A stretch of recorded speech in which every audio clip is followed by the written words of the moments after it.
بسم اللہ الرحمن الرحیم۔ السلام علیکم ناظرین، آج کی اس ویڈیو میں آپ کے ساتھ شیئر کروں گا ہاروت اور ماروت کا جادو کس طرح کا تھا، بابل کا کنواں کہاں پہ ہے، ہاروت و ماروت کون تھے۔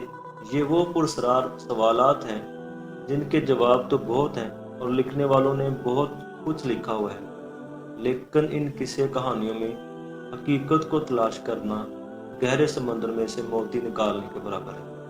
ہاروت و ماروت کے متعلق بنیادی طور پر دو طرح کی روایتیں ملتی ہیں، ایک وہ جو قرآن و حدیث اور تابعین کے اقوال میں موجود ہے، اور دوسری وہ جو تورات اور انجیل اور اسرائیلی روایتوں میں آتی ہیں۔ جبکہ ان اسرائیلی روایتوں کو بیشتر علماء اور مورخین نے تائید کی ہے، اور اسی کہانی میں ہم ان دونوں طرح کی روایتوں اور واقعات کو مکمل پیش کریں گے اور آپ کو ہاروت اور ماروت کے بارے میں مکمل ڈیٹیل مہیا کریں گے۔ تو چلتے ہیں، ویڈیو کو شروع کرتے ہیں۔ اس سے پہلے میرے اس چینل کو سبسکرائب کر دیں اور میری اس ویڈیو کو لائک کر دیں۔ روایتوں کے مطابق حضرت ادریس علیہ السلام کے زمانے میں ایک مرتبہ آسمان اور زمین کے درمیان سے پردوں کو ہٹا دیا گیا، تو فرشتوں نے زمین میں آباد انسانوں کو دیکھ کر تعجب کیا اور بولے، یا رب، ہم تو گناہ کے قریب بھی نہیں جاتے، جبکہ یہ بنی آدم گناہوں میں اتنے مبتلا ہیں کہ ان کی جگہ ہم ہوتے تو کبھی بھی تیری نافرمانی نہ کرتے۔ اللہ تعالیٰ نے ارشاد فرمایا، انسانوں کو غصہ اور شہوت دی گئی ہے، اگر یہ چیزیں تمہیں بھی دی جائیں تو تم بھی اسی طرح گناہ میں ملوث ہو جاؤ گے۔ لیکن فرشتوں نے کہا، ہم ایسا ہرگز نہ کریں گے۔ لہٰذا اللہ کے حکم سے فرشتوں نے اپنی جماعت میں سے دو بہترین اطاعت گزار فرشتوں کو چن لیا، اور جن کا نام تھا ہارود اور دوسرے کا نام تھا مارود۔ اللہ نے ان دو فرشتوں میں انسانی فطرت اور شہوت کو ڈال دیا اور دنیا میں بھیج دیا۔ وہ شہر بابل میں دو خوبصورت انسان بن کر آئے اور قاضی کے کام پر مقرر ہو گئے، جہاں وہ لوگوں کے درمیان فیصلے کیا کرتے تھے۔ ایک دن ان کے پاس ایک عورت اپنا مقدمہ لے کر آئی اور کہا کہ شوہر اسے بہت پریشان کرتا ہے۔ ہاروت اور ماروت نے جب اس عورت کو دیکھا تو وہ اس کی خوبصورتی اور حسن سے مرعوب ہو گئے اور اس کے عاشق ہو گئے، اور انہوں نے اس عورت سے زنا کی خواہش کی۔ تو عورت نے ان سے کہا، تمہاری یہ خواہش میں تبھی پوری کر سکتی ہوں جب تم بت کی پوجا کرو، شراب پیو یا میرے خامند کو قتل کر دو۔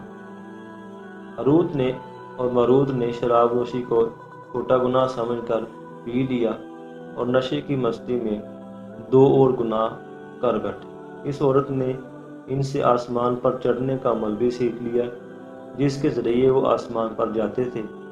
جب عورت اس عمل کے ذریعے آسمان پر گئی تو اللہ کے حکم سے اسے ستارے کی شکل میں مسخ کر دیا گیا۔ کیونکہ اس عورت کا نام زہرا تھا، اس لیے وہ سیارہ زہرا کہلایا، جسے آج وینس کہتے ہیں۔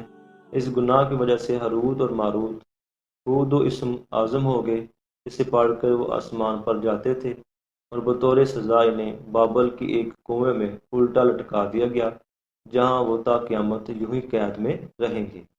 تو یہ ایک اسرائیلی روایت ہے، جسے امام ابن کثیر اور فخر الدین رازی جیسے مفسرین افسانہ اور من گڑھ کہانی قرار دے کر سختی سے رد کر دیتے ہیں۔ وہیں امام سیوطی جیسے علماء اس روایت کو مستند مانتے ہیں، اور ہاروت و ماروت چاہے بابل کے سلسلے میں ایک روایت کثرت سے بیان کی جاتی ہے، جس کے مطابق ایک زمانہ ایسا تھا جب شہر بابل روئے زمین پر تہذیب و تمدن کا مرکز تھا۔ یہاں کے لوگ باطل خدا کی پوجا کیا کرتے تھے، اور یہ لوگ اپنی قسمت ان سے وابستہ سمجھتے تھے، اس لیے علم نجوم اور علم فلکیات میں بڑے ماہر تھے۔ بت گداؤں میں ستاروں کی پوجا کی جاتی تھی۔ یہ لوگ جادو، جنتر منتر، سکری کو بہت اہمیت دیتے اور اس علم کے ذریعے معاشرے میں خوب فساد پھیلاتے تھے۔ ان کی تاریخی کتابوں میں جگہ جگہ جادو، جنتر منتر ہی نظر آتا ہے۔ ان کا جادو دور دور تک مشہور تھا، مختصر یہ کہ اس شہر کا باشندہ ہونا ہی جادوگر ہونے کی علامت تھا۔ حضرت سلیمان علیہ السلام کی حکومت آئی تو آپ نے ان لوگوں کو اس شرکیہ عمل سے روکا اور اس کی سحر اور جادو کی کتابوں کو ایک جگہ جمع کر کے اپنے عظیم کرسی کے نیچے دفن کر دیا تاکہ اس فتنہ انگیز علم کو جڑ سے خاتمہ کر سکیں۔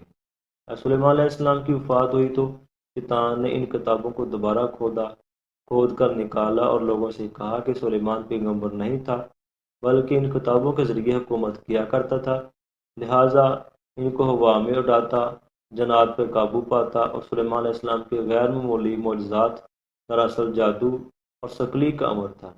بنی اسرائیل نے اس کی پیروی کی اور ان کتابوں کو پڑھنا شروع کر دیا، لہٰذا دوبارہ یہ شر انگیز علم اس قوم میں صلاحیت کر گیا۔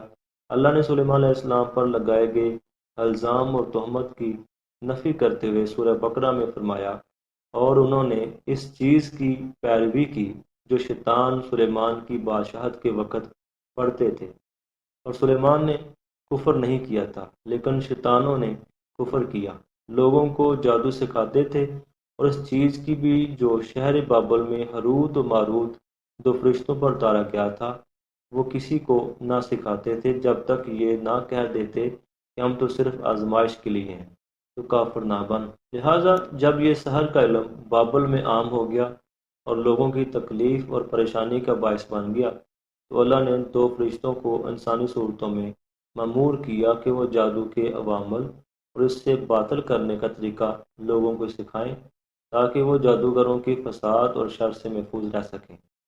لیکن یہ تعلیمات غلط مقصد کے لیے بھی استعمال ہو سکتی تھی، حالانکہ وہ فرشتے لوگوں کو تنبیہ کرتے تھے اور ان کے لیے صراحتاً کہتے تھے کہ یہ تمہارے لیے ایک طرح کی آزمائش ہے، لیکن پھر بھی وہ لوگ ایسے کاموں میں پڑ گئے جو انسانوں کے لیے ضرر اور نقصان کا باعث تھا۔